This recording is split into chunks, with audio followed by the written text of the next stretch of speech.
Yes, right. For the next subject, I got a good one. This is gonna catch y'all guys by surprise. In your opinion, what is the best gaming console in your opinion? Of all time? Of all time. Or what we've owned? Or what? Okay, we could do of what we owned. Ah, shit. What is one of the best? That is a fucked up question, and you know it. That's why I asked it. All right, look. I started on the Atari 2600. Moved on to the Nintendo Entertainment System. My sister had a ColecoVision. Played all of that shit. Nintendo basically set the standard. The Super Nintendo was the hammer upon the gaming industry. In my opinion, I've had fun on all of those consoles that I just named. But I've never had more fun than the Sega Dreamcast. That's just my opinion.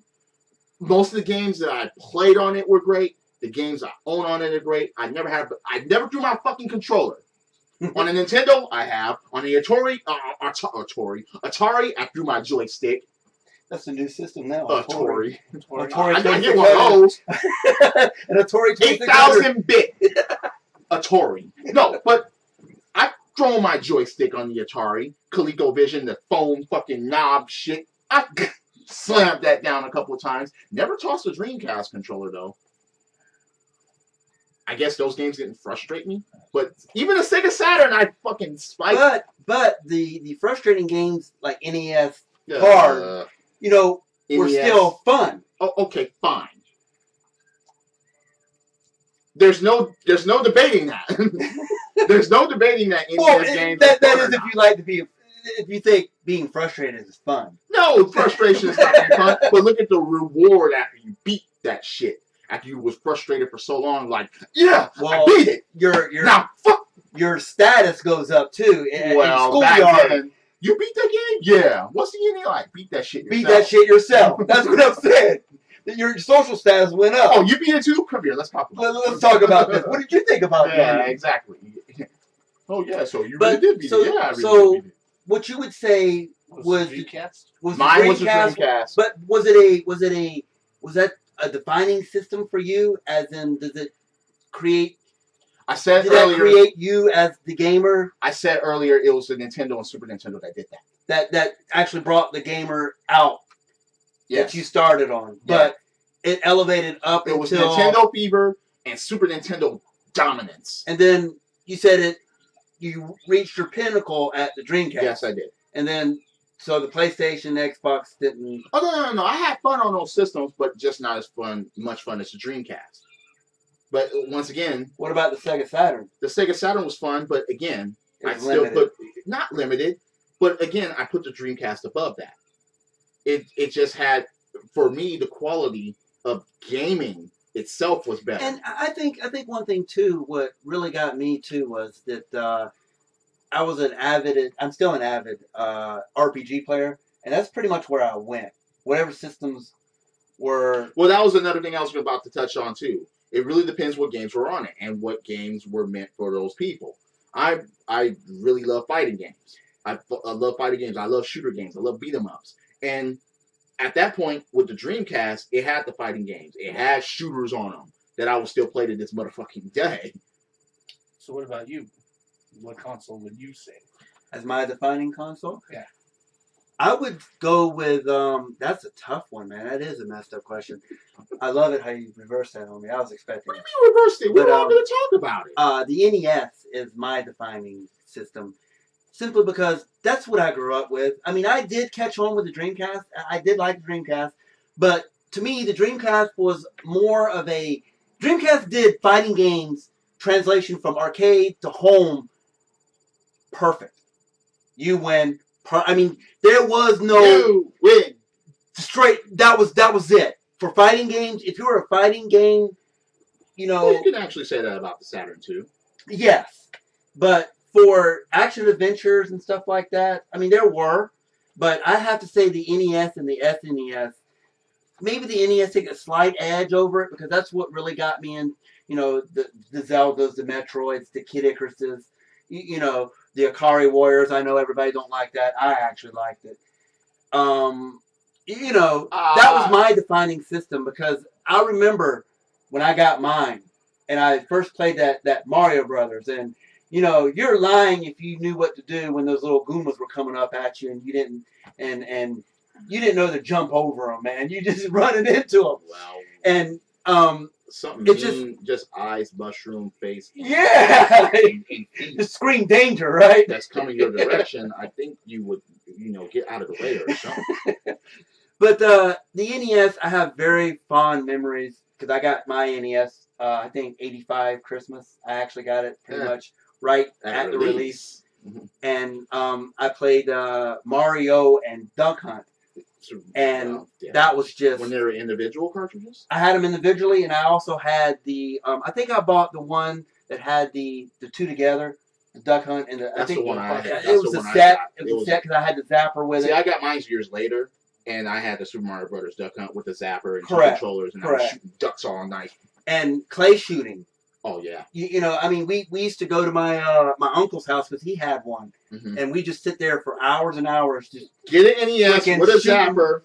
I'm not talking about at the screen. No, I'm talking about like from here. Extend as far as you can and just aim and shoot clay. And then I remember fondly. Shoot dog if he fucking laughs. I remember fondly when I figured out that you can control the ducks. A lot of people didn't know about that with a second controller. And I used to troll my brothers.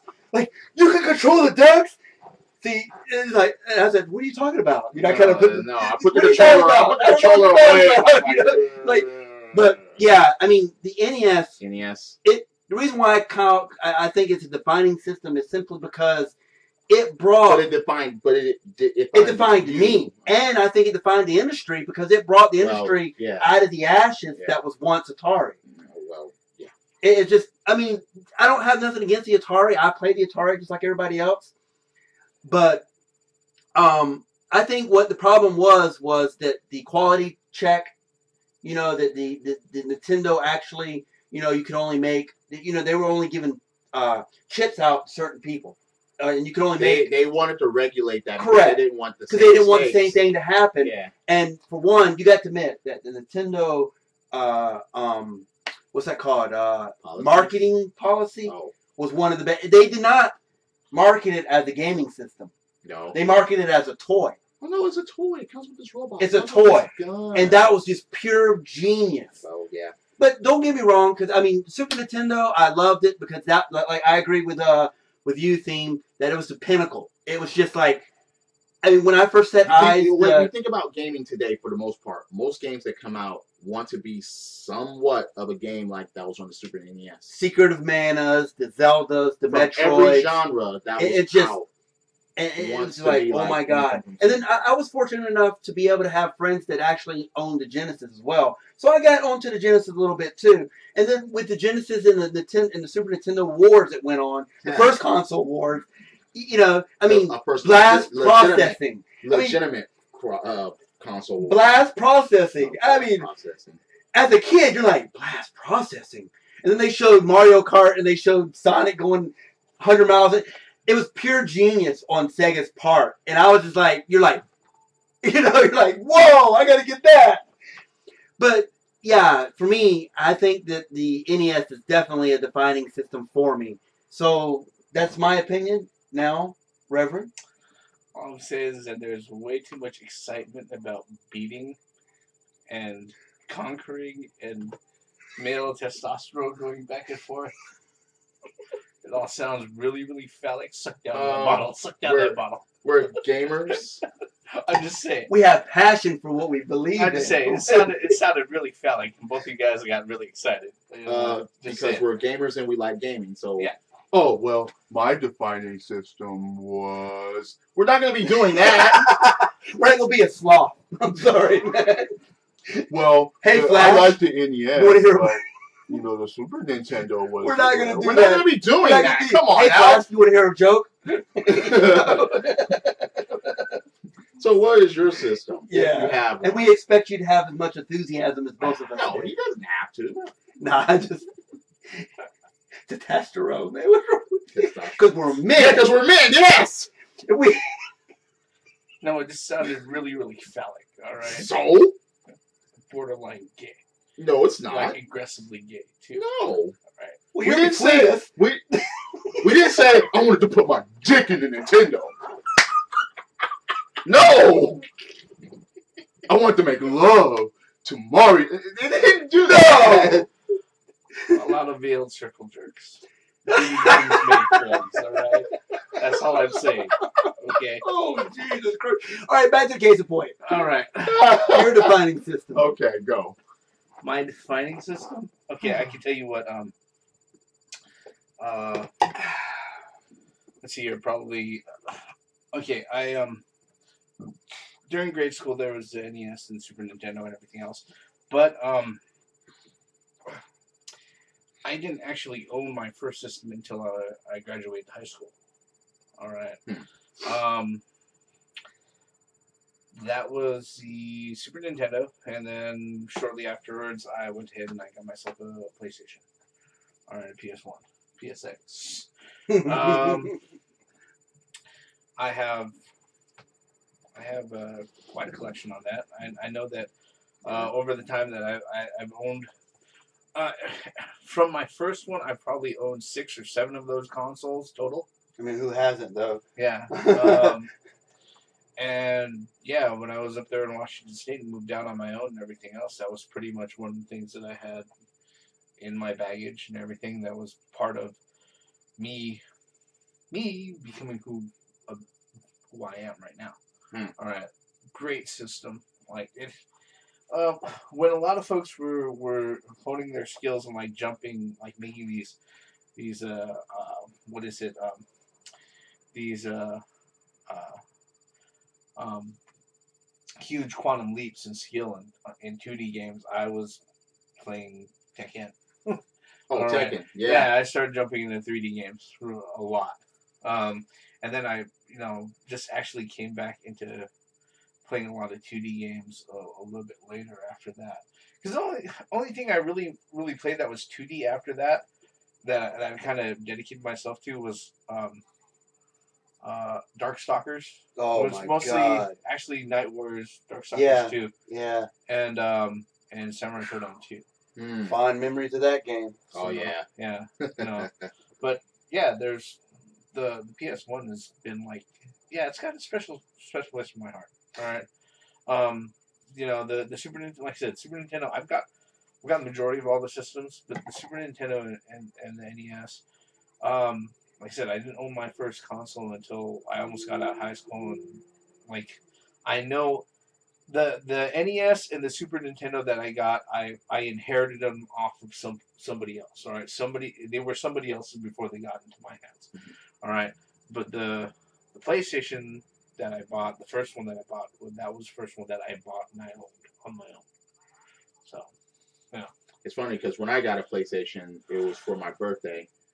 Even though I paid half for it, but my sister helped me get it. Yeah. She actually paid the other half, and I got a couple of games for it. And I was like, yeah, that was a pretty cool thing that she did for me. And I love the PlayStation too. The PlayStation, the first PlayStation, PSX, love that one too. Yeah, I mean that's like I definitely enjoyed all the other consoles that have come since then. Yeah, I own like pretty much all of them except for the PS4 and the Xbox One and the Wii U right now, except for the newest ones right now. Mm-hmm. The current generation console. Yeah, the current generation consoles. Mm-hmm. But yeah, that just happened to be like the one. So understood. I mean, the PlayStation, I got on board with the PlayStation. I think actually when I was over in Japan in the Navy. And don't tell me what that was because of me. No, it wasn't. But what really got me really on board with the PlayStation was Final Fantasy VII. It was just one of those games. One of 3 games got people onto the PlayStation. And even though there was early games and the Tekken series and Wipeout and all the arcade perfect things that were onto it, Battle Arena Toshinden, you had Final Fantasy VII. You had Symphony of the Night, and you had Metal Gear Solid. Yeah. Those 3 games. I wouldn't even really include Symphony of the Night in that thing, because as far as it went, it was a solid title, but it wasn't so unique to the console. All right, at the time, because there were lots of 2D. I would say that the three franchises that really went out of their way to define the PlayStation, PSX, and PS1 when it first came out was Final Fantasy. Mm-hmm. What was the other one you said? Metal Gear Solid. Oh, Metal Gear was later. So, but yeah, definitely one of the landmark moments. And the other one was Resident Evil. I was gonna say yeah, that was Evil. was it Code Veronica? No. No. Resident Evil. Resident Evil 1. Code Veronica was on the Dreamcast Dreamcast. Yeah. first, and then it went PlayStation 2. Well, with the Symphony of the Night, to me, it proved that you can put. Well, that's what coined Metroidvania. Metroid. That's what coined that. And the music, the soundtrack, it was just so captivating. You know, it really put you there. Yeah. You know what I mean? It did. And I don't know. To me, I think, I understand where you're coming from too, but I'm definitely more leaning towards the Final Fantasy, the Metal Gear Solid. Well, there are a lot of people that are going to lean over to certain games. It's your preference. Because every person's experience is different. And I'm pretty sure that a lot of people out there are going to be like, well, my system is this. And these are just our opinions, people. It's not etched in stone. There's nowhere where it says, greatest system of all time is it. No. These are just our opinions and our experiences as far as what we think. Tekken, like you said, I like how you said Tekken. Tekken was interesting because it kind of threw fighting into a 3D world. And Virtual Fighter did that. Yeah. It did, but it like Tekken redefined it. It seems not in Japan. As far as the home console, that's what I'm saying. I'm not talking about arcade. Console. Well, home console version was pretty much perfect. It was. No, although the loading times were a little bit. No, there weren't. Not on the Tekken series. Not for the PlayStation. There weren't any. Really? No, there was. You're loading in. It was very, very like when you barely get noticeable. Your character select, I think you load in when you load into the game. It was barely noticeable. The Tekken series is actually the series that defined for PlayStation the 7-second load time standard, where it was like, all right, if you're loading things off here, it's got to be around. If it's over 7 seconds, it's too long. Yeah. All right. That's what I'm saying. I mean, because that's one thing that the PlayStation struggled with was loading times. Yeah. Well, it most really CD-based systems did. Well, that's because it was new. It was a new concept. Yeah. With a CD-based. I mean, because... yeah, I mean, so each of us picked something different. Yeah. How surprising. Well, not really. But it's funny how, even though we picked them, we all mentioned the NES and the Super Nintendo at certain points. The most entertaining things in this world: my eyes, my hands. Yeah. And other things will stay close for the purposes of the video. Oh, they better, especially if you're around us. Damn it. Stay tuned for more.